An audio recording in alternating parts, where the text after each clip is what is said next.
Oke, teman-teman semua, jumpa lagi di Back to BDM. Hari ini saya kedatangan politisi senior dari PDI Perjuangan yang juga menjadi teman ngobrol dan teman diskusi saya dalam berbagai kesempatan. Saya akan berbicara, ajak ngobrol lagi karena isu yang sedang terjadi, termasuk juga gagasan-gagasan besar soal PPHN, soal amandemen konstitusi, termasuk juga soal mimpi-mimpinya soal Indonesia masa depan. Teman saya itu adalah Ahmad Basarah, Wakil Ketua MPR. Selamat siang, Mas Basarah. Selamat siang, Mas BDM. Gimana kabar? Alhamdulillah, puji Tuhan. Senang bisa hadir di acara kanal YouTube. Ini Mas BDM. contoh politisi yang taat, ya. Saya membuka masker, Mas Basarah tetap menggunakan masker. Ikuti Mas Basarah, bukan saya yang harus ikutin gitu. Yang lain juga pakai masker. Pakai masker ya. Kalau saya nggak pakai masker pasti akan suaranya akan sengau. Mas, apa yang jadi konsentrasi publik sekarang lagi memperhatikan soal kasus polisi tembak polisi? Ini kalau Mas Basarah lihat seperti apa nih kasus ini? Iya, memang energi publik dalam hampir 1 bulan terakhir ini tersita oleh peristiwa hukum yang diduga melibatkan para pejabat kepolisian negara Republik Indonesia, yang publik saya kira tengah menunggu hasil penyelidikan dan penyidikan dari berbagai pihak yang berkompeten untuk membuka secara terang benderang tentang apa sebenarnya yang terjadi di balik peristiwa yang sekarang untuk sementara waktu dipahami publik secara beragam dan spekulasi. Peristiwa atau kasus tersebut memang menjadi ujian berat bagi kepolisian negara Republik Indonesia saat ini. Karena yang dipertaruhkan adalah pertanyaan publik. Jika benar apa yang menjadi kekhawatiran publik terjadi dugaan rekayasa hukum dan lain-lain sebagainya terhadap seorang anggota Polri yang sedang bertugas, maka analogi publik akan bertanya bagaimana dengan nasib rakyat jika unsur dari anggota kepolisian Republik Indonesia sendiri begitu nasibnya diduga mengalami proses rekayasa hukum atau apapun lah sebagaimana persepsi publik yang muncul. Sehingga oleh karena itu, kalau saya sebagai salah satu pimpinan lembaga negara, apalagi kebetulan saya anak polisi. Anak polisi, Tentu kita menginginkan citra, nama baik, dan keselamatan institusi Polri itu harus kita utamakan. Karena tidak mungkin negara yang besar seperti Republik Indonesia ini tidak memiliki institusi kepolisian. Tentu institusi kepolisian yang kredibel, yang berintegritas, yang profesional, dan dipercayai oleh rakyat. Nah, saya kira Presiden Joko Widodo telah 3 kali kalau tidak salah terakhir melalui Pak Mahfud MD menginstruksikan kepada jajaran Polri untuk bisa menyelidiki dan melakukan penyelidikan dan penyidikan terhadap dugaan peristiwa hukum kasus tersebut secara terbuka, secara akuntabel, transparan, profesional. Karena itulah yang bisa menjadi jawaban publik bahwa ternyata Kepolisian Republik Indonesia masih institusi yang bisa dipercaya, kredibel, terutama dalam hal penegakan hukum. Mas, kalau sampai hari ke-26 ya, hari ini kita berbicara, polisi kemarin menetapkan Barada Eliezer sebagai tersangka. Ini lambat atau cepat sih, Mas? Atau kurang cepat sebetulnya? Ya, sebenarnya sebuah proses penyelidikan dan penyidikan itu tidak bisa dilihat dari ukuran waktu semata. Karena dilihat tingkat kesulitan atau problem-problem lapangan yang ditemukan oleh para penyidik. Nah, saya kira berbagai kekhawatiran dan ketidaksabaran publik, karena memang hampir tiap hari ruang publik kita buka semua stasiun televisi memberitakan tentang peristiwa tersebut. Saya kira ini perlu menjadi pertimbangan Pak Kapolri, Pak Sigit Listio, untuk bisa mengambil langkah-langkah yang lebih progresif ya, untuk bisa menuntaskan kasus ini, terutama terkait kewenangan di institusi kepolisian itu sendiri, Mas BDM. Tapi kalau aku lihat ya, publik bereaksi sangat keras, media bereaksi sangat keras, netizen bereaksi sangat keras. Tapi yang nggak terdengar tuh partai-partai politik ya terhadap isu ini. Itu kenapa, Mas, sebetulnya? Ya, saya kira kalau partai-partai politik tidak terdengar, rasanya tidak juga ya, Mas BDM. Ya, salah satu buktinya hari ini saya menjawab pertanyaan Mas BDM tentang peristiwa tersebut ya. Oke. Ya, tetapi saya kira dari kalangan partai politik dan juga kalangan organisasi-organisasi kemasyarakatan masih memiliki ekspektasi. Ya, ekspektasi yang tinggi kepada institusi Polri untuk dapat menyelesaikan persoalan dalam tanda kutip internalnya sendiri. Oke. Begitu. Dalam ranah penegakan hukum sebagaimana kewenangan yang dimilikinya. Tapi bukan saya internal kira, ya, kan ada orang mati itu kan. artinya antar kan ini peristiwa ini kan diduga antar keluarga besar kepolisian sendiri kan. Gitu. Ada apa namanya ajudan Pak Ferdi Sambo ya, dan seterusnya lah kira-kira begitu. Nah, saya kira momentum kesabaran publik yang masih tersedia ini harus dimanfaatkan dengan sebaik-baiknya oleh institusi kepolisian sehingga proses penyidikan yang sekarang tengah berlangsung itu bisa dituntaskan begitu. Karena salah satu isu yang diangkat oleh Presiden Jokowi adalah kalau ini tidak bisa selesai itu akan berpengaruh pada tingkat kepercayaan publik kepada kepolisian gitu loh. Dan tren itu kalau surveinya terakhir Kompas sebetulnya dilihat bahwa tren kepercayaan publik kepada pejabat publik semakin turun dan semakin turun sehingga gesah atau kewibawaan dari pejabat publik akan semakin turun dan ini agak mencemaskan situasi. Mas Basara lihatnya gimana? Persis seperti yang saya utarakan tadi Mas BDM. Bahwa jika Polri tidak menuntaskan peristiwa atau kasus ini secara profesional, akuntabel dan transparan, maka akan berimplikasi pada tingkat kepercayaan publik pada institusi kepolisian. Yang dampak dari ketidakpercayaan publik terhadap institusi itu berdampak kepada kepercayaan kepada pejabat-pejabat publik. Itu kan logis saja gitu. Rangkaian ketidakpercayaan itu akan berproses. Artinya makin cepat akan makin baik kan? Iya, saya kira karena waktu sudah cukup lama, ruang publik kita diisi oleh penyelesaian kasus ini. Akselerasi penyelesaian kasus ini menjadi sesuatu hal yang akan mengembalikan kepercayaan publik kepada institusi Polri, Mas. Oke. Saya kira saya sependapat dengan pendapat Pak Jokowi, Presiden kita ini. Oke, Mas Basara, kita pindah ya sedikit tema dari kasusnya Ferdi Sambo ya. Ini saya dapat kiriman foto ya. Kiriman foto itu poster ya. Mas Basara mungkin bisa lihat ini. Bisa lihat posternya. Sorry? Ya. Oke, ya. Ini poster ini berbunyi adalah 2024 setia bersama Jokowi. Jokowi kerja nyata, MPR juga harus kerja nyata, lakukan amandemen agar Jokowi presiden lagi. Ini ada suara dari publik yang meminta MPR melakukan amandemen konstitusi agar Pak Jokowi jadi presiden lagi. Ini gimana sih posisi amandemen konstitusi di MPR ini? Ya, pertama dari sisi kebebasan mengeluarkan pendapat secara lisan dan tulisan oleh warga negara kita memang dijamin oleh konstitusi. Saya kira di era kebebasan sekarang ini bukan menjadi suatu barang yang langka apabila bagian dari warga masyarakat kita mengekspresikan pendapat pikirannya secara lisan dan tulisan. Termasuk spanduk yang Mas BDM sampaikan kepada saya tadi. Pak Jokowi sudah kerja nyata, MPR diminta kerja konkret. Untuk apa? Untuk amandemen Undang-Undang Dasar menghadirkan alas hukum atau dasar hukum agar Presiden Jokowi bisa menjadi 3 periode. Nah, saya kira aspirasi itu kan harus dilihat dalam konteks sistem ketatanegaraan kita, Mas BDM. Dalam sistem ketatanegaraan kita, masing-masing sudah memiliki tugas pokok dan fungsi masing-masing lembaga. Presiden punya tugas fungsi kewenangan kewajibannya sendiri, MPR punya tugas fungsi tanggung jawab dan kewenangannya sendiri, lembaga-lembaga negara yang lainnya juga demikian. Nah, saya kira tidak dapat kita pungkiri bahwa di tengah pandemi COVID-19 di era kepemimpinan periode kedua Pak Jokowi ini banyak kemajuan-kemajuan yang telah beliau capai ya, sebagai seorang kepala negara, kepala pemerintahan. Saya kira reputasinya dalam menangani COVID-19 relatif lebih efektif dibandingkan negara-negara lain. Juga menjaga stabilitas ekonomi di tengah krisis ekonomi akibat pandemi global ini.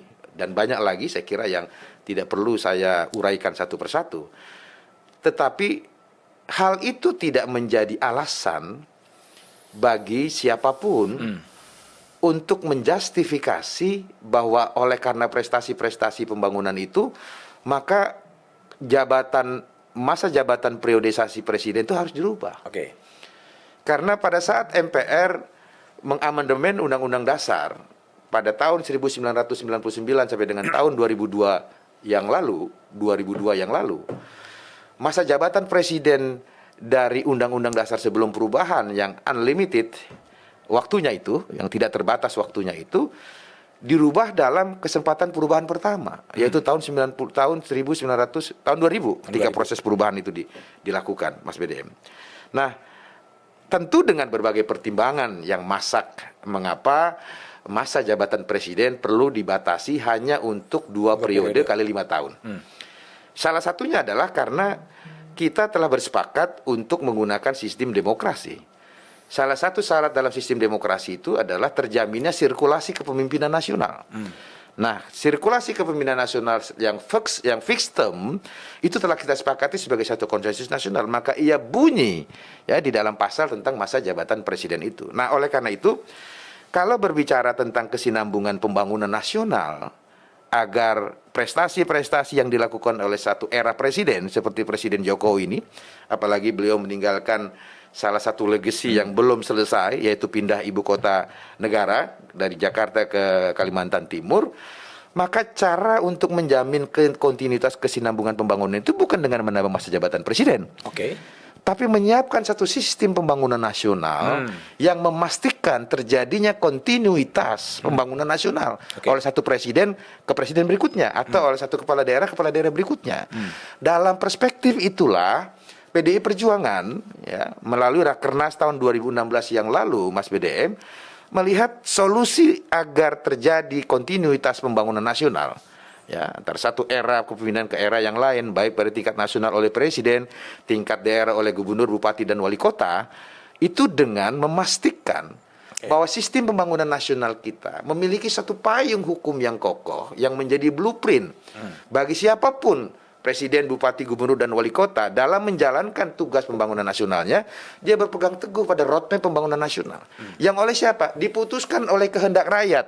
Siapa kehendak rakyat? Nah, dalam sistem ketatanegaraan kita, lembaga negara yang paling representatif, ya, mewakili perwakilan rakyat, itu adalah Majelis Permusyawaratan Rakyat Republik Indonesia. Karena apa? Karena MPR terdiri dari perwakilan partai politik dan daerah yang dipilih lewat satu mekanisme election atau pemilihan umum, dan perwakilan daerah, Dewan Perwakilan Daerah, yang juga sama-sama dipilih oleh rakyat. Begitu. Kalau DPR kan hanya perwakilan partai politik, DPD perwakilan daerah, gitu. MPR terdiri atas anggota DPR dan anggota DPD RI. Sehingga oleh karena itu MPR lah yang representatif, yang memiliki legitimasi atas nama rakyat, karena memang dipilih oleh rakyat, mewakili rakyat, namanya pun Majelis Permusyawaratan Rakyat, yang diberikan wewenang untuk menyusun satu konsepsi pembangunan nasional jangka menengah dan jangka panjang, agar apa? Agar menjadi pedoman bagi siapapun capresnya, siapapun cagupnya, siapapun cabub dan cawalinya, ketika dia menyusun program pembangunan nasional, bukan menyusun visi misi. Karena visi misi kita ini visi negara kita, Mas Biden. Visi bangsa dan negara kita telah dirumuskan oleh para the founding fathers. Kita ini berkewajiban melanjutkan dan menjabarkan visi misi itu dalam setiap pembangunan nasional yang dimiliki oleh para kepala pemerintahan, baik tingkat nasional maupun tingkat daerah, begitu. Sekali lagi jawabannya adalah bukan dengan menambah masa jabatan presiden, tapi dengan memberikan satu konsepsi pembangunan nasional yang menjamin kontinuitas pembangunan nasional itu. Begitu, Mas Bede. Tapi kalau dikonkretkan, artinya isu soal perpanjangan masa jabatan presiden melalui amandemen konstitusi itu case close. Kalau dari sisi bahwa perpanjangan masa jabatan presiden itu harus memiliki dasar hukum pada konstitusi, dan artinya konstitusi harus diamandemen, maka berdasarkan kesepakatan fraksi-fraksi di MPR dan DPD RI periode ini, paling tidak pada rapat seminggu terakhir yang saya hadiri sebagai pimpinan MPR bersama dengan Badan Kajian, bahwa MPR telah bersepakat untuk menutup peluang amandemen Undang-Undang Dasar pada periode 2019-2024 ini. Oh, jadi Begitu. 2019 Dan 2024, 2024 nah, kami ini kan sekarang pasti nggak ada amandemen konstitusi. Tidak ada amandemen konstitusi. Oke, Begitu. ini kan sesuatu yang lebih memberikan kepastian Ya. politik kepada publik bahwa amandemen konstitusi tidak ada. Nah, tapi sekarang muncul tadi gagasan dari Mas Basarah dan saya juga baca di sejumlah media soal PPHN, pokok-pokok haluan negara yang bisa menjamin kesinambungan pembangunan. PPHN nanti akan ditempatkan di mana sebetulnya? Ya, PPHN itu adalah singkatan dari pokok-pokok haluan negara. Terminologi lain yang digunakan oleh Badan Kajian Ketatanegaraan MPR RI untuk menggantikan terminologi garis-garis besar daripada haluan negara atau GBHN. Itu zaman Pak Harto, zaman Bung Karno adalah pembangunan nasional semesta berencana. Jadi PPHN yang sementara ini telah dihasilkan oleh Badan Kajian Ketatanegaraan MPR RI dan sudah dilaporkan kepada pimpinan MPR 2 minggu yang lalu dan sudah dirapatkan dalam rapat gabungan antara pimpinan MPR dan pimpinan fraksi-fraksi partai politik di MPR dan DPD RI untuk dilanjutkan pada pembahasan di panitia ad hoc. Yang mana panitia ad hoc ini akan diumumkan oleh Ketua MPR dalam sidang tahunan MPR tanggal 16 Agustus 2022 yang akan datang. Resmi telah disepakati dalam rapat gabungan, maka akan diumumkan di dalam sidang tahunan MPR 16 Agustus 2 minggu yang akan datang lagi atau 10 hari yang akan datang lagi, begitu. Yang artinya pokok-pokok haluan negara yang telah disusun rancangan akademisnya atau naskah akademisnya oleh Badan Kajian MPR akan dibahas dalam forum politik yang namanya panitia ad hoc. Tetapi panitia ad hoc ini sesuai dengan ketentuan dalam tata tertib MPR, dia mendapatkan tugas tertentu. Nah, tugas tertentu ini bersifat definitif. Yang artinya adalah tugas panitia ad hoc yang akan dibentuk hanya menyempurnakan konsepsi substansi tentang pokok-pokok haluan negara itu.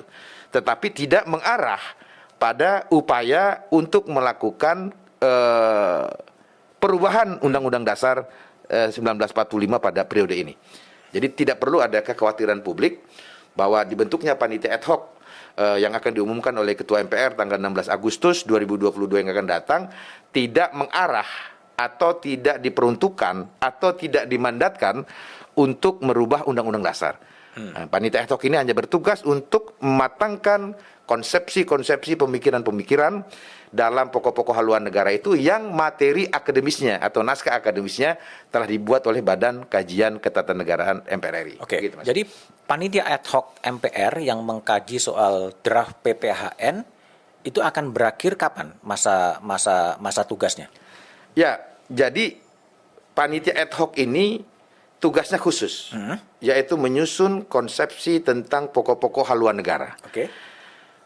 Konsepsi tentang pokok-pokok haluan negara ini ada beberapa hal yang akan diproyeksikan, Mas BDM. Pertama,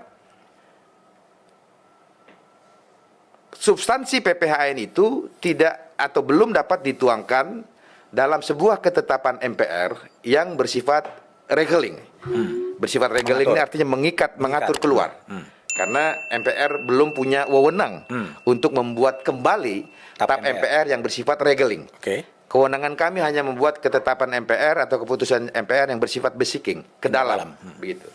Nah, karena PPHN ini tidak punya kekuatan imperatif, tidak punya kekuatan hukum mengikat, ada beberapa cara untuk memberikan asas manfaat pada pokok-pokok haluan negara yang akan dipakai. Disitulah muncul apa yang disebut dengan konvensi ketatanegaraan. Konvensi ketatanegaraan itu adalah kebiasaan-kebiasaan dalam praktek bernegara yang dilakukan oleh organ-organ negara, yang mana kebiasaan-kebiasaan itu diterima oleh lembaga-lembaga negara yang lain dan tidak bertentangan dengan norma hukum yang ada. Jadi dengan demikian, kalau nanti MPR dapat menyusun pokok-pokok haluan negara dan disahkan dalam sidang paripurna MPR, dan itu menjadi keputusan lembaga, maka pokok-pokok haluan negara itu dalam perspektif konvensi ketatanegaraan akan kita usulkan pada lembaga-lembaga negara lain. Lembaga-lembaga negara lain yang kami maksudkan adalah misalkan Mas BDM, konsepsi pembangunan rencana jangka panjang nasional atau RPJMN, rencana pembangunan jangka panjang nasional. diatur oleh Undang-Undang 17 tahun 2007 tentang RPJMN, Rencana Pembangunan Jangka Panjang Nasional. Di sana disebutkan bahwa pembangunan 20 tahun bangsa Indonesia melalui Undang-Undang 17 tahun 2007 itu akan berakhir di tahun 2025 yang akan datang. Karena startnya dari 2005. Ya, startnya dari 2005, berakhir di 2025. Berarti kalau MPR tidak melakukan amandemen Undang-Undang Dasar untuk MPR memiliki kembali wewenang membuat GBHN atau PPHN, maka rezim pembangunan jangka panjang nasional yang akan berlaku adalah Undang-Undang 17 2007 yang akan berakhir di tahun 2025 yang akan datang. Artinya, sebelum 2025, DPR bersama dengan pemerintah akan menyusun kembali rencana pembangunan jangka panjang nasional 20 tahun ke depan. Nah, ketika DPR dan pemerintah, misalnya Bappenas, BRIN, dan lain sebagainya, akan menyusun kembali RPJPN itu, Rencana Pembangunan Jangka Panjang Nasional 20 tahun, 2025 berarti 2045, 100 tahun bangsa Indonesia ke depan. Mereka menggunakan dokumen dari MPR ini yang telah ditetapkan oleh MPR dalam pokok-pokok haluan negara sebagai referensi, sebagai pegangan untuk menyusun rencana pembangunan jangka panjang nasional 20 tahun yang akan datang. Memang kekurangannya cara ini tidak mengikat, karena memang konvensi keternegaraan itu memang tidak mengikat, tapi kesepakatan ya di antara lembaga-lembaga atau organ-organ negara, begitu. Tapi gini Mas, pertanyaan, outcome dari PAH, dari panitia ad hoc itu nanti apa? Apakah ketetapan MPR yang berisi soal PPHN, apakah seperti apa sebetulnya outcome hasil dari PAH itu, dan kapan dia akan menjadi dokumen yang sifatnya adalah basicing tadi itu? Nah, itu yang pertama tadi, Mas. Konvensi ketatanegaraan yang kita harapkan pada saat sebelum 2025 pemerintah bersama DPR merevisi Undang-Undang 17 2007 untuk menyusun kembali konsepsi pembangunan 20 tahun bangsa Indonesia ke depan. Berikutnya adalah sebagian fraksi-fraksi di MPR tetap menginginkan amandemen Undang-Undang Dasar. Ya, kenapa? Karena kalau konsepsi pembangunan nasional bangsa Indonesia, apakah itu pokok-pokok haluan negara, whatever nama yang akan disepakati kelak, diletakkan dalam sebuah payung hukum ketetapan MPR, yang mana ketetapan MPR itu mendapatkan mandat dari Undang-Undang Dasar, yang artinya dia memiliki legal standing yang kokoh, maka kemudian di antara fraksi-fraksi itu menjadikan dokumen PPHN yang akan dibahas dan disahkan pada periode ini menjadi dokumen kenegaraan yang akan kita pakai pada periode yang akan datang. Begitu. Pada periode yang akan datang, contoh misalnya Ketua Umum PDI Perjuangan Ibu Profesor Megawati Soekarno Putri telah menginstruksikan kepada saya, pertama, amandemen Undang-Undang Dasar jangan dilakukan pada periode ini, sekalipun untuk menghadirkan PPHN, PNSB atau GBHN, karena terlalu banyak noise. Bu Mega mengajarkan kepada kami bahwa berpolitik itu harus memiliki konsistensi. Kalau sudah sejak 2016 melalui Rakernasnya PDI Perjuangan mengusulkan perubahan Undang-Undang Dasar dengan terminologi yang sangat tegas, amandemen terbatas yang disebut dalam satu tarikan nafas, hanya untuk menghadirkan PNSB, GBHN atau sekarang PPHN. Di luar itu, PD Perjuangan tidak menginginkan perubahan Undang-Undang Dasar itu membuka kotak Pandora, memasuk pasal-pasal lain. Maka ketika dalam beberapa bulan terakhir kita ikuti muncul berbagai spekulasi publik, aspirasi publik untuk melakukan amandemen Undang-Undang Dasar, menambah masa jabatan menjadi 3 periode, memperpanjang masa tugas presiden menjadi 2 tahun ke depan dan lain sebagainya, yang itu berpotensi merusak sistem ketatanegaraan kita. Maka konsistensi yang diajarkan oleh Bu Mega, PDI Perjuangan tarik diri. Saya sebagai wakil ketua MPR dari fraksi PDI Perjuangan dan ketua fraksi PDI Perjuangan di MPR, instruksinya tegas, jangan lakukan perubahan Undang-Undang Dasar pada periode ini, sekalipun untuk menghadirkan PPHN, karena terlalu berisiko. Dan kita harus menjaga kepercayaan publik kepada PDI Perjuangan yang sejak awal hanya mengusulkan amandemen terbatas untuk menghadirkan PPHN atau GBHN. Tetapi, nah ini di sini, peluang ini dapat dilakukan pada periode yang akan datang. Pasca 2024. Pasca 2024, hasil pemilu 2024 yang akan datang. Mengapa? Karena sampai dengan hari ini kami PDI Perjuangan masih berkeyakinan bahwa kesinambungan pembangunan nasional bangsa Indonesia oleh pemerintah pusat, presiden, daerah, gubernur, bupati, wali kota, bukan dengan menambah masa jabatan. Baik gubernur, bupati, wali kota, tapi memastikan satu konsepsi pembangunan nasional itu berkesinambungan, saling terkoneksi satu dengan yang lainnya. Begitu, Jadi mulai terbayang ya, artinya terbayang bahwa amandemen itu terbuka dilakukan pasca 2024. Pasca 2024. Ya, hasil pemilu 2024 mungkin akan terjadi amandemen. Dan salah satu amandemen itu adalah memberikan kewenangan kepada MPR untuk mendesain PPHN. Ya. Nah, tapi yang dari PAS 1 sekarang yang akan diumumkan oleh Ketua MPR pada 16 Agustus 2022, ini produknya akan jadi seperti apa sebetulnya? Ketetapan MPR soal PPHN atau dokumen apa namanya sebetulnya? Ya, dalam hierarki pengambilan keputusan oleh MPR, setelah diambil keputusan dalam rapat gabungan beberapa hari yang lalu, sebelum saya hadir di acara ini, dan dilanjutkan dalam pembentukan panitia ad hoc yang membentuk panitia ad hoc khusus penyusunan tentang PPHN. Ketika panitia ad hoc ini berhasil melaksanakan tugasnya, maka hasilnya harus dilaporkan dalam sidang paripurna MPR untuk kemudian direspon oleh fraksi-fraksi yang ada di MPR dan DPD RI untuk jika hasil panitia ad hoc ini disepakati menjadi keputusan MPR, maka MPR akan mengambil keputusan dan menetapkan pokok-pokok haluan negara itu sebagai bagian dari keputusan MPR. Oke. Itu dilakukan sekarang? Itu sekarang, kalau itu sekarang pada periode keputusan ini. MPR dengan keputusan MPR, tetapi bukan ketetapan yang bersifat regeling ya, karena tidak bisa mengikat keluar.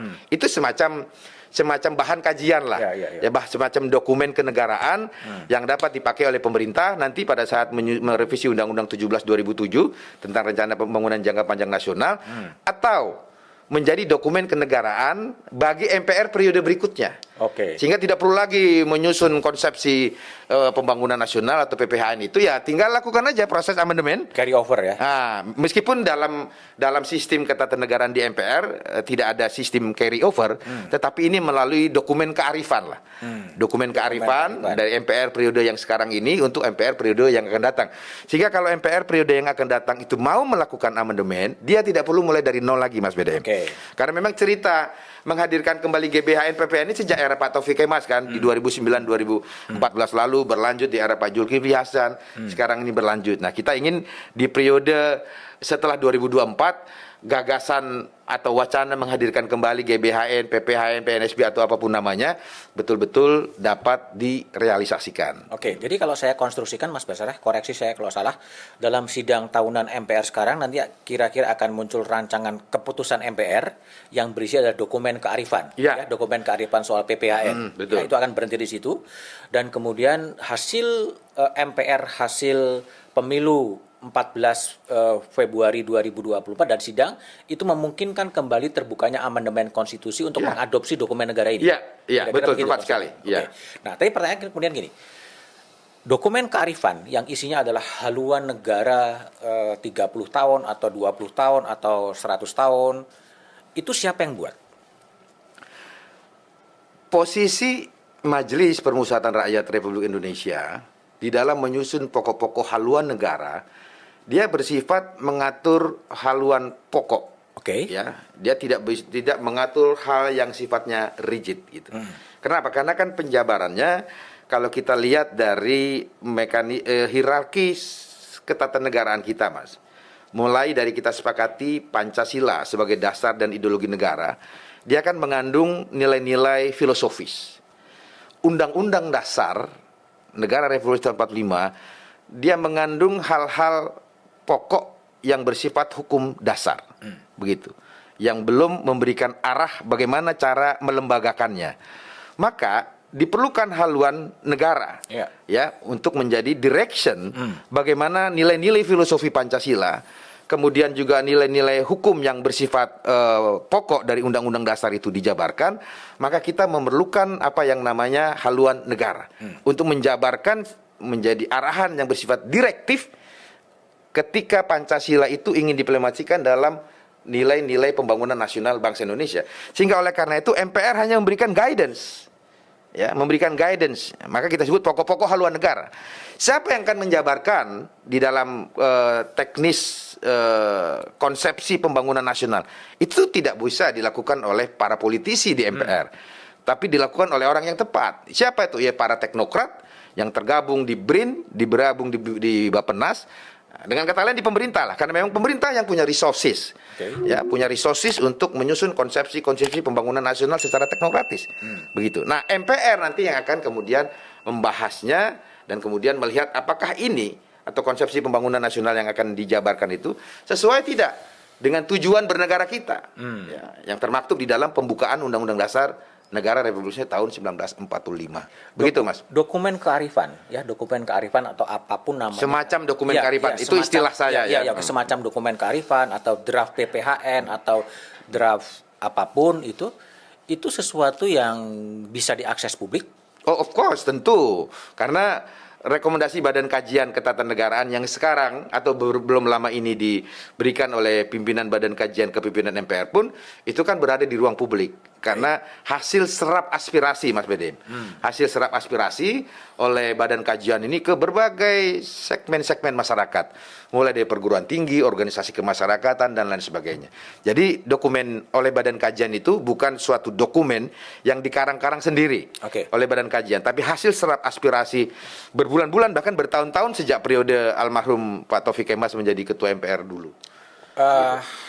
Itu dokumen itu sudah menjadi dokumen final. Kalau mendokumen, bagaimana publik bisa mengakses dan mengetahui sebetulnya guidance atau gambaran besar atau direction dari MPR soal PPHN itu, di mana itu bisa? Kalau final tentu dalam perspektif Badan Kajian. Karena Badan Kajian sudah mengatakan tugas kami selesai yang diberikan oleh pimpinan MPR untuk menyusun pokok-pokok haluan negara telah selesai. Dengan kami berikan dokumen Badan Kajian kepada pimpinan MPR dan telah dinyatakan diterima. Tetapi untuk menjadi keputusan MPR, dia masih memerlukan satu tahapan lagi, Mas Bede. Yaitu pembahasan, di fraksi-fraksi, perumusan, dan kesepakatan dalam panitia ad hoc. Yang baru akan dibentuk setelah sidang tahunan tanggal 16 Agustus yang akan datang. Hasil dari panitia ad hoc inilah yang nanti juga prosesnya saya kira akan kembali menyerap aspirasi publik, ya, untuk kemudian kita diskusikan, kita minta pendapat rakyat, berbagai komponen masyarakat, termasuk dari kalangan media, kira-kira seperti apa dokumen PPHN itu yang akan dibawa dalam forum pengambilan keputusan sidang paripurna MPR di akhir masa jabatan MPR periode ini. Oh, jadi PAH itu, panitia ad hoc itu masih punya waktu sampai akhir masa jabatan. Sampai akhir masa jabatan. Sampai 1 sampai Oktober 2024. Ya, betul. Di situ ya. Ya, dan itu akan menjadi semacam keputusan MPR. Keputusan MPR. Dan selanjutnya akan yang bersifat basiking, dan itu terserah kepada lembaga-lembaga negara lain, termasuk MPR yang akan datang.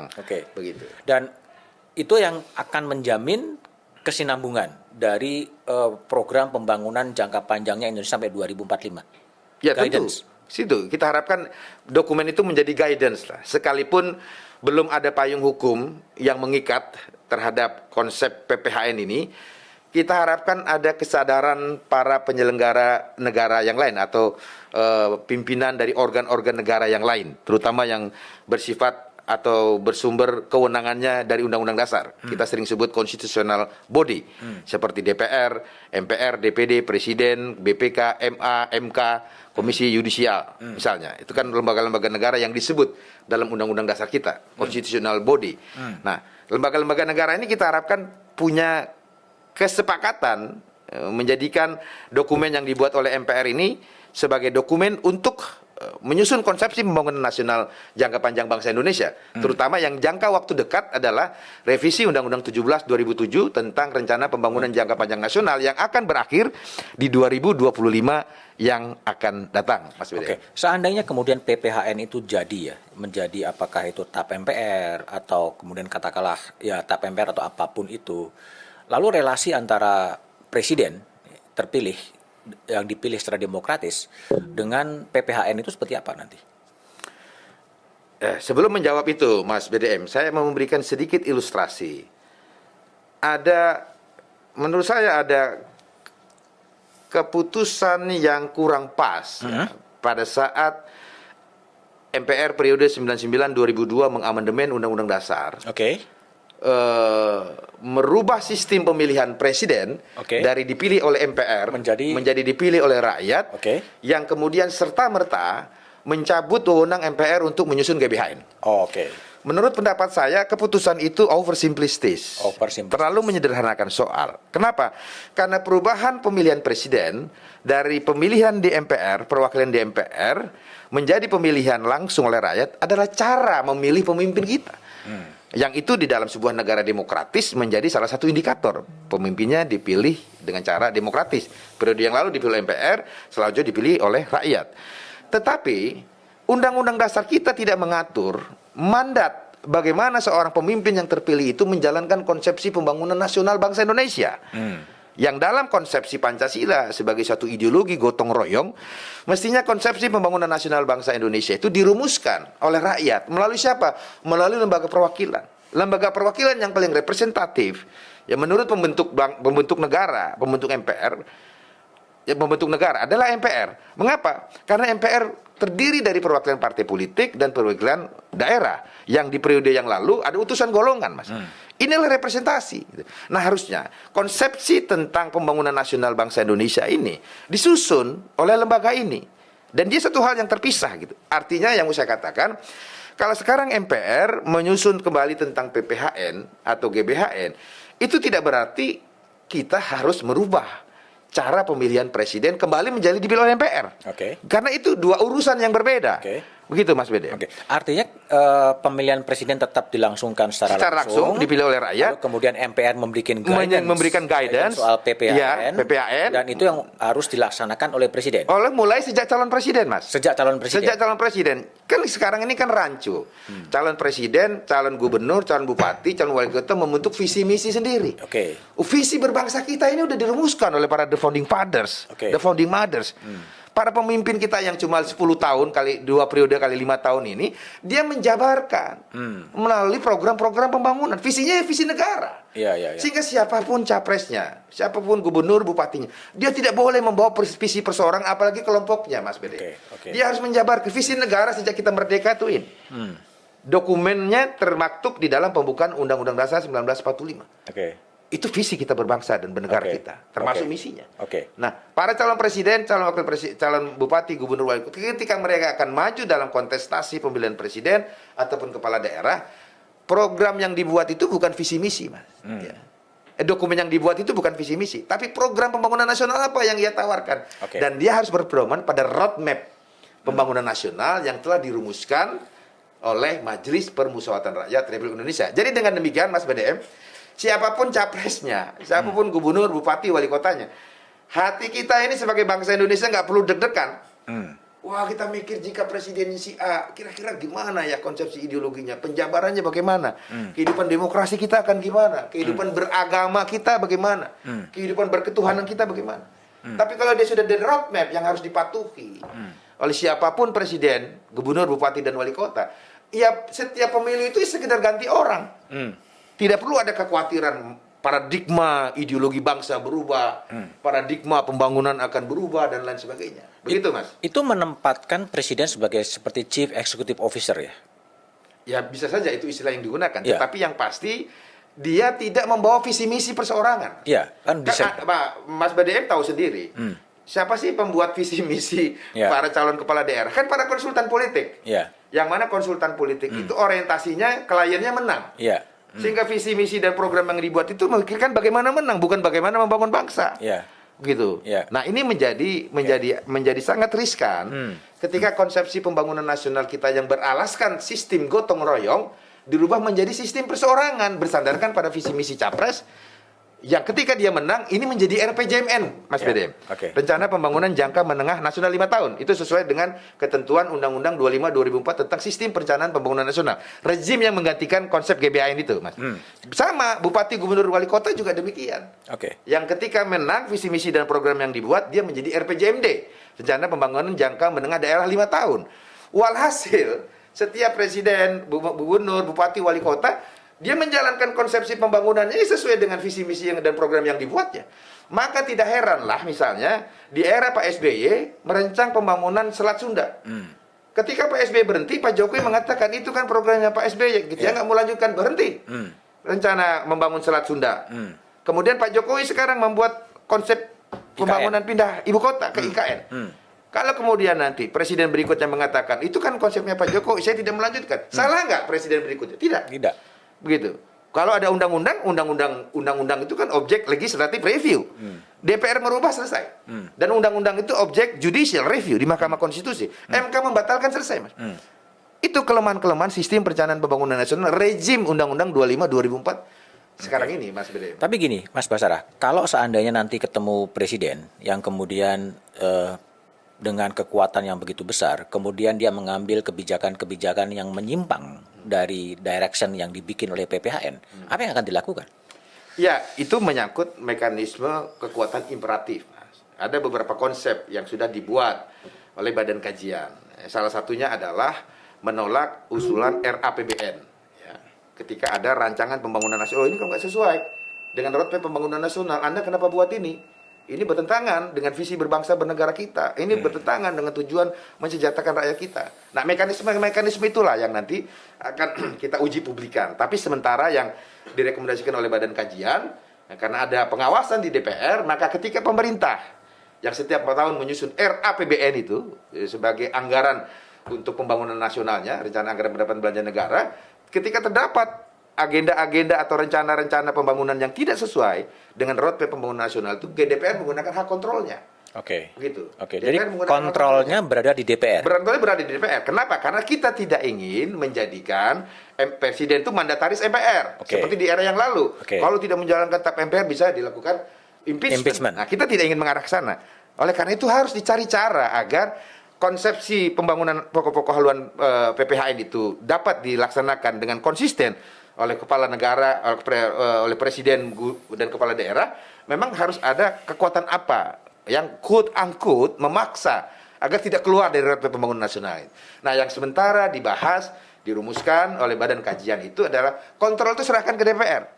Yaitu ketika mereka menyusun konsepsi pembangunan yang tidak sesuai dengan roadmap pembangunan nasional, DPR dapat merevisi, mengontrol atau bahkan menolak gitu RAPBN yang diusulkan oleh pemerintah yang sedang berjalan itu. Secara teoretik memang kemudian sangat-sangat masuk akal ketika DPR bisa melakukan kontrol, bisa melakukan pengawasan kepada eksekutif.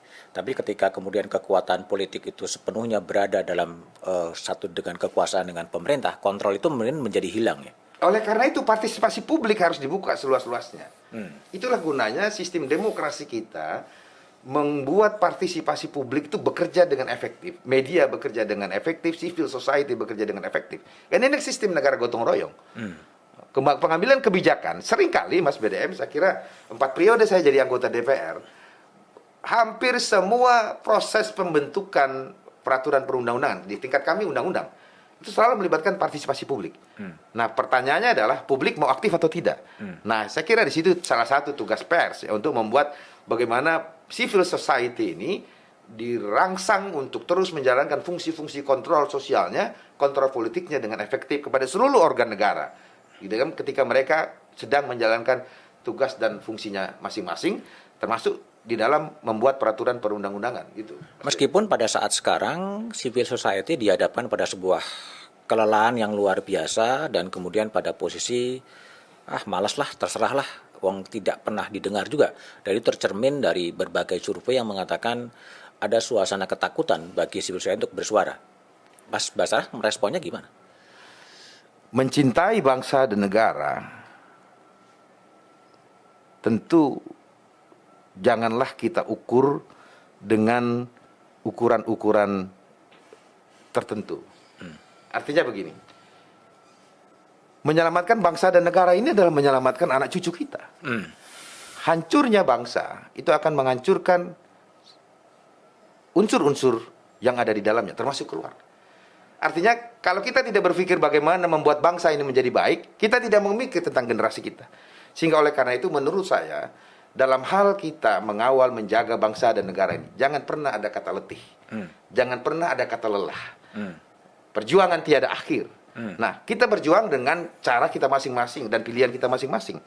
Saya berjuang dengan cara politik, bergabung di partai politik, Partai Demokrasi Indonesia Perjuangan yang mengusung ide-ide kebangsaan. Teman-teman seperti Mas BDM berjuang dengan cara jurnalistik, melakukan kontrol sosial, pencerdasan kehidupan bangsa, masyarakat sivil sosial yang lain. Mari kita jalankan tugas itu dengan sebaik-baiknya. Nah, menurut saya, cara-cara saling kontrol, saling asah, saling asuh, asih di antara masyarakat kita karena kita masyarakat gotong royong, kekeluargaan kita, kekerabatan kita kental sekali. Nah, kalau ini bisa kita jaga, menurut saya tidak ada kelelahan lah. Ya, Kita tapi sudah banyak mengalami up and down-nya sebagai sebuah bangsa. Kita merdeka, kemudian konflik, perang saudara, pemberontakan di mana-mana. Tapi kemudian Pancasila telah membuktikan dia ideologi yang bekerja di tengah masyarakat kita. Mas BDM, COVID ini begitu melelahkan. Tetapi dengan Pancasila menggerakkan bangsa Indonesia untuk bergotong royong, saling bantu binantu, menyumbang obat-obatan, bahan makanan dan lain-lain sebagainya. Itu kan bekerja dengan sendirinya. Sehingga oleh karena itu saya yakin ideologi Pancasila itu bukan ideologi utopis, dia hidup di hati sanubari rakyatnya, sehingga saya yakin tidak akan pernah ada rasa lelah, Mas BDM. Tapi bukan rasa lelah. Contoh Kompas misalnya kan, berdiri sejak tahun 65 sampai sekarang eksis menjalankan fungsi dan tanggung jawabnya.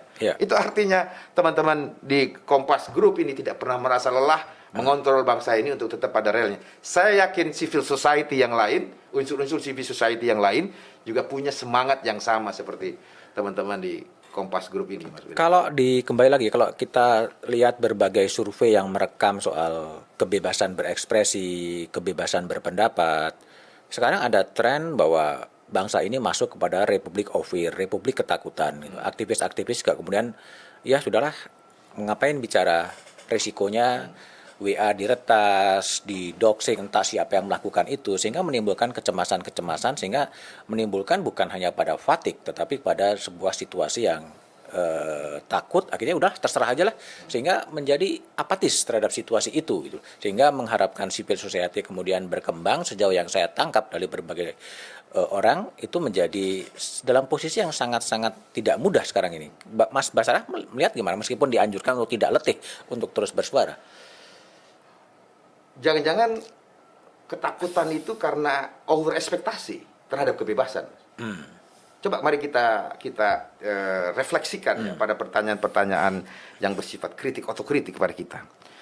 Sebagai sebuah bangsa yang beradab, ya, kita tentu menjunjung nilai-nilai keadaban bangsa Timur, nilai-nilai Pancasila, sopan santun, kearifan dan lain sebagainya, begitu. Saya menyadari memang era demokrasi yang kita masuk itu seperti keran yang dibuka. Kebebasan itu bahkan melampaui kebebasan bangsa-bangsa liberal, bangsa-bangsa yang menganut paham liberalisme, begitu. Nah, kalau ukurannya adalah kebebasan yang sebebas-bebasnya, barangkali ukuran yang bebas untuk bangsa Indonesia sekarang, ya, bebas melakukan kritik sosial, setiap orang bisa menjadi jurnalis bagi dirinya, tiba-tiba membuat berita tanpa cek and recheck dan lain sebagainya, ya, dengan berbagai macam kemajuan teknologi informasi yang bisa menjadi jurnalis bagi dirinya, dan orang bebas bicara apa saja di situ. Bahkan pasal penghinaan presiden pun masih diperdebatkan seakan-akan itu satu hal yang dibolehkan, yang padahal kalau kita merujuk pada nilai-nilai falsafah bangsa yang menjunjung tinggi nilai ketimuran, kalau seorang presiden aja boleh dicaci maki, dihina, bagaimana dengan sesama warga masyarakat? Itu masih jadi perdebatan di masyarakat. Menurut saya, cara memberi parameter dari kebebasan itu yang belum pas ukurannya. Kalau dari segi kebebasan, menurut saya mengalami masa era Orde Baru, Mas BDM. Saya menjadi anggota DPR nih karena saya berlatar belakang aktivis pergerakan. Saya tahu betul bagaimana otoritarianisme, bagaimana situasi ketegangan yang mencekam pada waktu itu. Jangan dibaikan situasi sekarang jauh sekali, Mas BDM. Gitu. Nah, tinggal menurut saya bagaimana kita memparalelkan antara kebebasan itu dengan tanggung jawab. Nah, pada konteks itu menurut saya kita belum menemukan satu kesepahaman tentang parameter apa yang mau kita pakai dengan yang dimaksud kebebasan itu sendiri. Karena di sisi lain, Mas BDM, mohon maaf, ini sedikit out of topic. Kelompok-kelompok masyarakat yang dalam bacaan saya, dalam tanda kutip, ideologinya menolak demokrasi, ideologi menolak demokrasi, ya, saya ulangi, mereka pun menggunakan cara demokrasi. Menggunakan kebebasan berserikat, berkumpul, mengeluarkan pendapat secara lisan dan tapi tujuannya apa? Merongrong kewibawan negara, mempersoalkan dasar negara yang sudah final, mempersoalkan bentuk negara kesatuan yang sudah final dan lain-lain yang sudah disepakati para pendiri bangsa. Mereka menggunakan kok cara demokrasi. Mereka menggunakan media sosial, berkampanye untuk menyebarkan paham dan sebagainya yang intinya menolak konsensus berbangsa dan bernegara kita. Itu fakta. Dan mereka menunggangi kebebasan itu. Oke. Apakah kebebasan yang ujungnya menghancurkan Republik Indonesia tercinta ini sebagai satu kebebasan yang kita agungkan? Nah, saya kira hal-hal ini perlu kita introspeksi kembali lah sebagai sebuah bangsa. Ukuran kebebasan sebagai sebuah bangsa yang mengadut adat ketimuran dengan nilai-nilai filosofi Pancasila itu ukurannya apa? Apakah kebebasan individu itu boleh mempersoalkan dasar negara? Atas nama kebebasan individu boleh mempersoalkan bentuk negara yang sudah final? Apakah kebebasan individu boleh mempersoalkan kali konsensus Bhinneka Tunggal Ika yang sudah kita final sejak awal? Negara kita menganut prinsip setiap suku, agama, etnis, equality before the law, itu boleh kita persoalkan. Menurut saya, Mas BDM, dalam hal bernegara, kita harus punya yang namanya prinsip bernegara. Sama kita punya prinsip bertuhan. Ya, saya dengan dasar Islam, Mas BDM dengan dasar Katolik, itu prinsip. Bernegara menurut saya juga harus punya prinsip. Tidak boleh terombang-ambing oleh satu situasi dunia dengan arus globalisasi yang di dalamnya membawa misi ideologi dari negara-negara lain yang belum tentu ideologi itu bersesuaian dengan kepribadian bangsa kita sendiri, Mas BDM. Kalau dalam konteks kebebasan berpikir, bukan semata-mata berpendapat, mengapa negara ini menjadi seperti sekarang? Mengapa kesenjangan sosial begitu lebar? Padahal ada keadilan sosial dalam Pancasila. Ini kan kebebasan berpikir kritis terhadap apa yang salah dengan kondisi Republik. Apakah state of ideologinya yang sudah mengatakan keadilan sosial bagi masyarakat Indonesia, seluruh rakyat Indonesia, tetapi prakteknya ada sebuah kesenjangan sosial. Nah, kebebasan berpikir kritis terhadap apa yang didasolen dan kemudian didasain, apakah ini juga sesuatu yang tidak boleh dilakukan? Hidup berbangsa dan bernegara itu tidak mungkin juga kita pisahkan dari apa yang disebut dengan dialektika. Dialektika itu adalah suatu tesis, hadir antitesis, menghadirkan sintesis. Tapi begitu menghadirkan sintesis, dia tidak berhenti di situ. Dia balik lagi ke tesis. Terus begitu. Dan itu dialami oleh sebuah negara bangsa. Even negara Amerika pun yang telah ratusan tahun lebih dahulu merdeka dari kita, dia mengalami proses dialektika itu. Ada fenomena-fenomena juga yang bangsa Amerika sendiri itu mulai kembali ke tesis, gitu. Misalnya soal demokrasi di sana, ya, diskriminasi yang kemudian muncul dalam tanda kutip paham dari golongan tertentu di sana yang merasa mayoritas dan lain sebagainya. Itu terjadi, termasuk juga bangsa Indonesia dan mengalami proses dialektika itu. Kalau kita bicara sebagai sebuah negara bangsa, Bung Karno telah membuktikan bahwa dengan Pancasila dia bisa menjadi pemimpin dunia. Dengan menyelenggarakan konferensi Asia Afrika tahun 55, hanya 10 tahun kita baru merdeka. Dan konferensi Asia Afrika itu yang menjadi rujukan bangsa-bangsa Asia Afrika untuk merdeka. Maka oleh karena itu presiden pertama kita namanya diagungkan dunia. Ada Jalan Ahmed Soekarno di Kairo, ada Plaza Soekarno di Pakistan, di Maroko ada Jalan Soekarno, ada patung Soekarno di Meksiko dan lain-lain sebagainya. Karena inspirasinya kepada dunia. Jadi menurut saya bukan pada ideologinya, tapi pada operatornya. Pada operatornya. Dan khusus terhadap Pancasila, menurut saya memang usaha menghancurkan bangsa Indonesia itu sudah sejak lama dilakukan dan dimulai dari hulunya. Dari manakah itu? Dari proses distorsi dan manipulasi Pancasila oleh para pendiri bangsa. Kita tahu ya, bahwa dari era pergantian rezim, era kepemimpinan, dari era Orde Dasar, yaitu era Orde Bung Karno. Misalkan satu contoh, Mas BDM. Di era Orde Dasar itu, peringatan hari lahirnya Pancasila diperingati setiap tanggal 1 Juni. Dr. Rajiman Widyodiningrat, Ketua Badan Penyelidik Usaha-Usaha Persiapan Kemerdekaan atau BPUPK yang membahas sidang perumusan Pancasila sebagai dasar negara, membuat kata pengantar dalam buku lahirnya Pancasila, mengatakan pidato Bung Karno itu adalah pedoman bangsa Indonesia untuk memahami Pancasila. Tapi kemudian setelah itu, bahkan Pak Harto pun di 1 Juni 67 dan 1 Juni 68 masih memperingati hari lahirnya Pancasila. Tapi mulai tahun 70, peringatan hari lahirnya Pancasila 1 Juni dilarang, diganti dengan peringatan kesaktian Pancasila. Bung Karno sebagai pencetus pertama kali Pancasila dihilangkan dan diganti dengan Profesor Muhammad Yamin. Dasar falsafah Pancasila yang dipidatokan 1 Juni Bung Karno di tahun 78 diganti oleh TAP MPR nomor 2 tahun 78 tentang P4 atau Eka Prastia Pancakarsa. 36 butir tafsir Pancasila menurut rejim Orde Baru. Sejak saat itu terjadi distorsi dan manipulasi terhadap Pancasila. Kemudian era berganti. Era Orde Baru berganti ke reformasi. Lebih ekstrim lagi. TAP MPR nomor 2 tahun 78 dihapuskan. lembaga BP7 yang menjalankan penataran P4 dibubarkan, mata pelajaran Pancasila dihapuskan. Sejak saat itu, Mas BDM, Pancasila hilang dari memori kolektif bangsa Indonesia. Maka tidak mengherankan kalau misalnya hasil survei Saiful Mujani Research and Consulting beberapa waktu lalu mengumumkan bahwa bukan hanya pemahaman, pengertian tentang Pancasila bangsa Indonesia sendiri itu sudah mengalami degradasi yang sangat. Karena memang usaha menghancurkan bangsa Indonesia itu dari hulunya. Nah, persoalannya adalah kalau hulunya saja sudah dihancurkan, bagaimana hilir? Begitu. Nah, oleh karena itu menurut saya bangsa Indonesia ini harus kembali kepada jati diri bangsanya, kepada Pancasila. Inilah pedoman kehidupan berbangsa dan bernegara, termasuk menyelenggarakan tujuan sila keadilan sosial bagi seluruh rakyat Indonesia.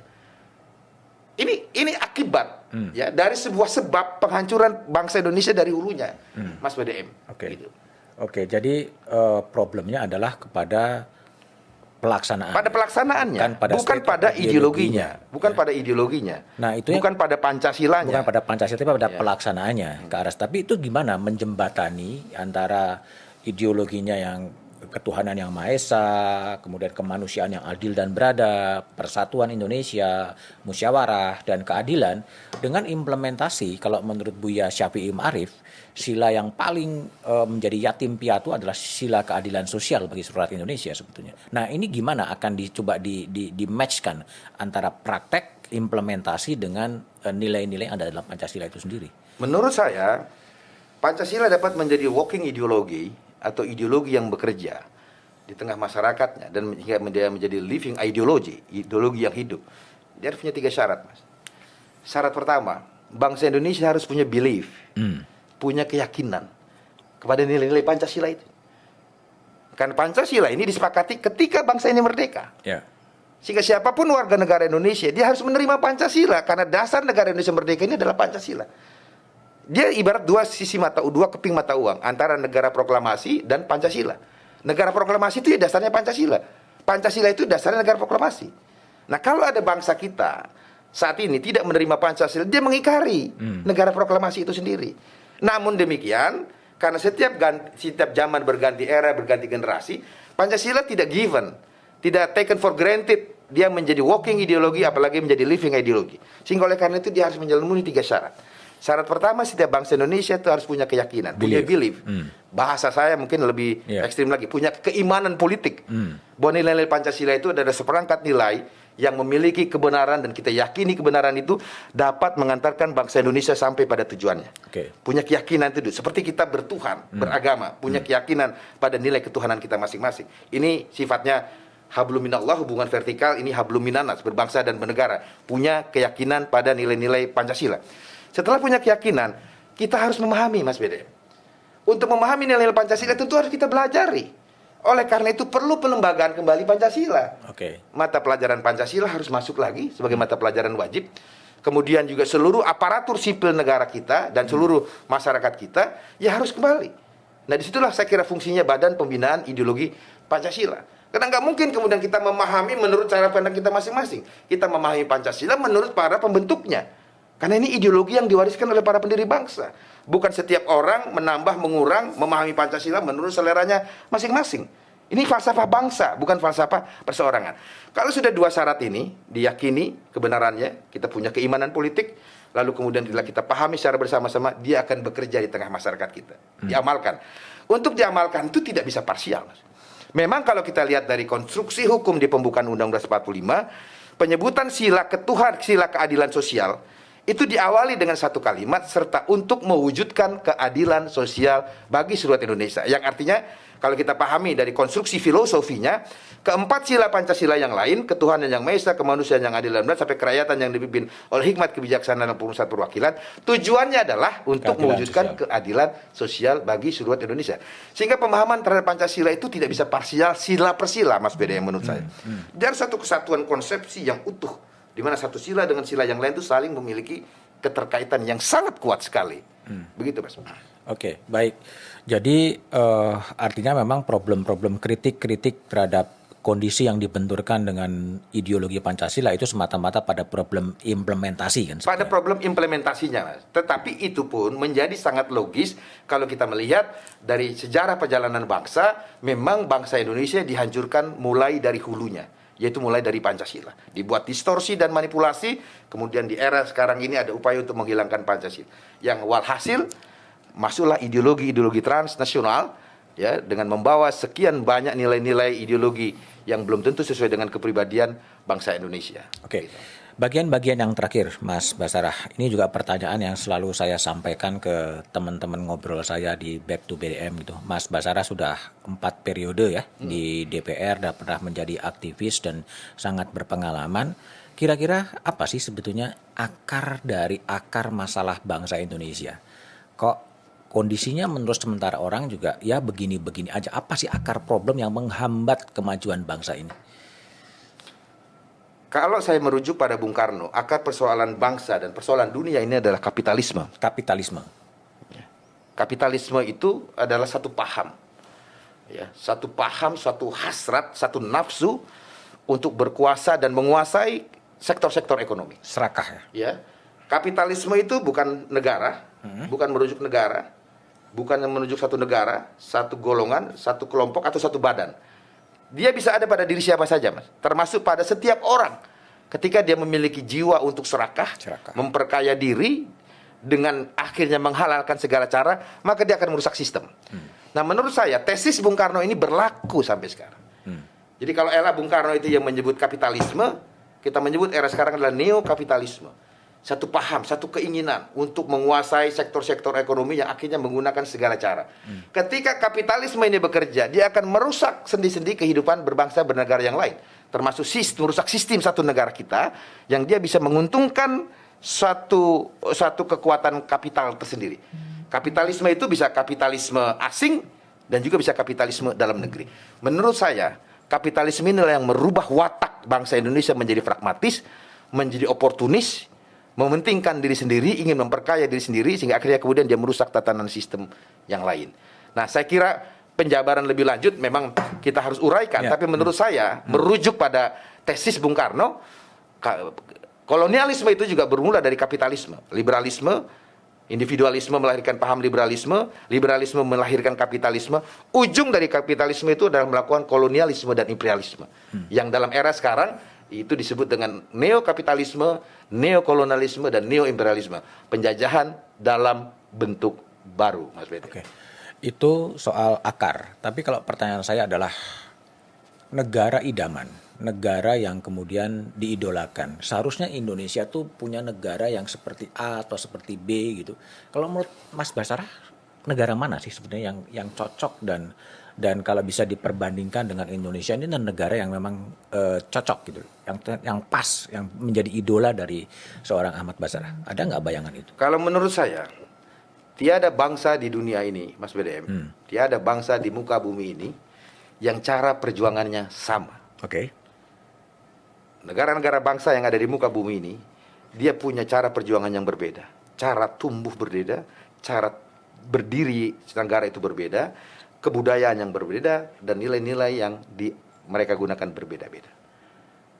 Karena tiada bangsa yang perjuangannya sama, maka menurut saya tidak bisa kita membayangkan, menggambarkan, apalagi membandingkan satu negara ideal. Karena setiap kita punya pasapa sendiri-sendiri, punya pasapa itu yang kemudian menjadi pegangan bangsa untuk menyelesaikan problemnya. Menurut saya, kalau saya sebagai bangsa Indonesia, negara yang ideal adalah negara bangsa Indonesia dengan Pancasilanya. Bung Karno pada saat pidato 30 September tahun 60, dia mengkritik pendapat filsuf Inggris bernama Bertrand Russell yang membagi masyarakat dunia hanya dalam 2 golongan. Masyarakat yang mengikuti manifesto komunis dan masyarakat dunia yang mengikuti Declaration of Independence Thomas Jefferson, alias menjadi bangsa kapitalisme. Kata Bung Karno, tidak. Di luar kategori yang dibuat oleh filsuf Bertrand Russell itu, masih ada bangsa-bangsa lain di dunia yang punya falsafah yang berbeda. Ya, katakan bangsa Indonesia hidup dengan kearifan lokalnya sendiri, dengan ideologi yang berasal dari saripati bangsa Indonesia, yaitu Pancasila. Nah, menurut saya, sebagai seorang presiden yang juga sebagai seorang ideolog, Bung Karno berhasil mengkampanyekan Pancasila ke muka dunia. Ya, dan saya kira kita tahu pada era itu banyak kemajuan-kemajuan yang bisa kita sebagai sebuah negara yang baru merdeka, Mas BDM. Tapi hanya karena politik sekali lagi. Politik, nilai-nilai besar keagungan bangsa Indonesia itu kemudian menjadi korban, termasuk Pancasila menjadi korban politik ketika ia dibuat seakan-akan ada versi-versian Pancasila. Pancasila versi orde dasar, orde baru, sekarang lagi ada orde reformasi, orde Pak Jokowi, entah nanti. Nah, kalau Pancasila terus diletakkan pada versi setiap rejim, padahal Pancasila itu ada ideologi bangsa, dasar negara Indonesia, bukan ideologi satu rejim, satu kelompok, satu golongan, maka tidak akan pernah selesai. Kita meletakkan Pancasila sebagai meja statis, sebagai pijakan kita hidup berbangsa bernegara, dan sebagai kompas yang akan mengarah kemana bangsa Indonesia menuju, Mas Fede. Begitu. Yang lain, tokoh pemimpin atau pimpinan di dalam atau di luar negeri yang menjadi idola dari Mas Ahmad Basarah siapa? Ya, saya kira saya tidak punya nama lain pemimpin besar di dunia ini. Adalah Bung Karno. Bung Karno. Ya. Dia seorang pemimpin yang sangat lengkap menurut saya. Seorang yang mampu membaca suasana batin dan pikiran rakyat dan bangsanya. Bahkan sejak ketika ia berjuang memerdekakan bangsanya dari kolonialisme, sampai kemudian ketika ia proklamirkan kemerdekaan bangsa Indonesia, ia wariskan suatu dasar, satu ideologi yang dapat menyatukan bangsanya yang beragam dan majemuk ini. Hanya saja karena persoalan politik.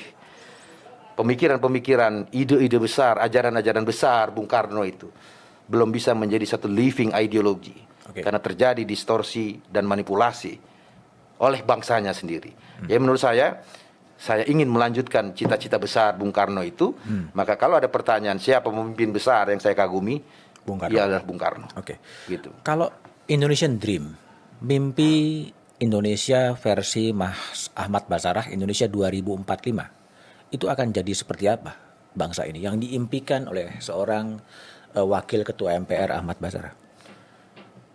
Ya, sikap kenegaraan saya sama seperti sikap kenegaraan para pendiri bangsa. Negara Indonesia yang kita mimpikan, negara Indonesia merdeka yang dimimpikan oleh para pendiri bangsa, oleh pejuang bangsa, oleh para syuhada bangsa, dari semua suku, agama, etnis, itu adalah masyarakat Pancasila. Masyarakat yang berketuhanan.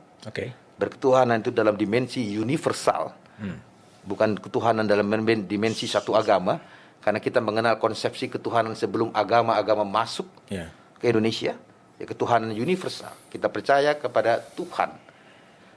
Masyarakat yang religius, yang percaya kepada Tuhan, yang dalam kehidupan berketuhanan, ia saling hormat menghormati satu sama lain pemeluk agama.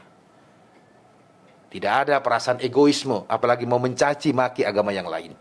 Yang kemudian mereka menjalankan prinsip kemanusiaan yang saling hormat menghormati satu sama lain dan menjaga martabat sebagai manusia Indonesia. Yang semuanya itu kemudian menjadi modal untuk membentuk persatuan bangsa Indonesia yang kokoh dari segala macam ancaman yang datang dari dalam dan luar negeri. Yang kemudian kita selenggarakan pemerintahan bangsa Indonesia ini dengan cara yang demokratis, yang meletakkan kedaulatan rakyat di atas segala-galanya. Dia menjadi sumber inspirasi kebijakan-kebijakan negara. Yang kesemuanya itu akan mewujudkan satu masyarakat yang sejahtera, masyarakat yang adil, gemah ripah lojenawi, yang diwujudkan dalam konsepsi sila keadilan sosial bagi seluruh rakyat Indonesia. Saya kira itu the dream ya, saya tentang masa depan bangsa Indonesia yang harus kita wujudkan, dan saya kira itu adalah tanggung jawab kita bersama, Mas BDM. Di mana posisi teknologi? Posisi teknologi adalah bagian dari proses untuk pembangunan nasional bangsa Indonesia itu. Dan sebagai masyarakat, bagian dari masyarakat dunia, sebagaimana yang Alvin Toffler pernah katakan, perkembangan masyarakat mulai dari agraris, industri, dan sekarang masuk masyarakat informasi. Kita masuk ke era digital, Internet of Things. Bangsa Indonesia tidak bisa memisahkan diri, apalagi menjauhkan. Yang harus kita lakukan adalah kita menjemput kemajuan zaman dengan memanfaatkan kemajuan zaman itu, termasuk kemajuan teknologi, untuk kemajuan bangsa kita sendiri. Oleh karenanya, sumber daya manusia Indonesia itu harus ditingkatkan, Mas BD. Janji negara mencerdaskan kehidupan bangsa sebagaimana alinea keempat pembukaan Undang-Undang 45 itu harus diwujudkan. Karena dengan bangsa yang cerdas, sumber daya manusia yang mengikuti perkembangan zaman, kita tidak akan tergilas oleh perubahan zaman yang begitu sangat dahsyat ini, Mas BDM. Oke, thank you Mas Ahmad Basarah. Teman-teman, itu adalah masterclass ya. Saya bilang masterclass karena memang pembicaranya topiknya agak berat, berkaitan dengan ideologi, berkaitan dengan PPHN, dan berkaitan juga dengan Indonesian Dream versi Ahmad Basarah. Anda tentunya bisa berkomentar, bisa setuju, bisa tidak setuju, silahkan saja memberikan komentar di kolom komentar. Jumpa lagi di tamu Back to BDM berikutnya. Makasih. Terima kasih. Thank you Mas. Monggo Mas, minum dulu Mas. Sama-sama.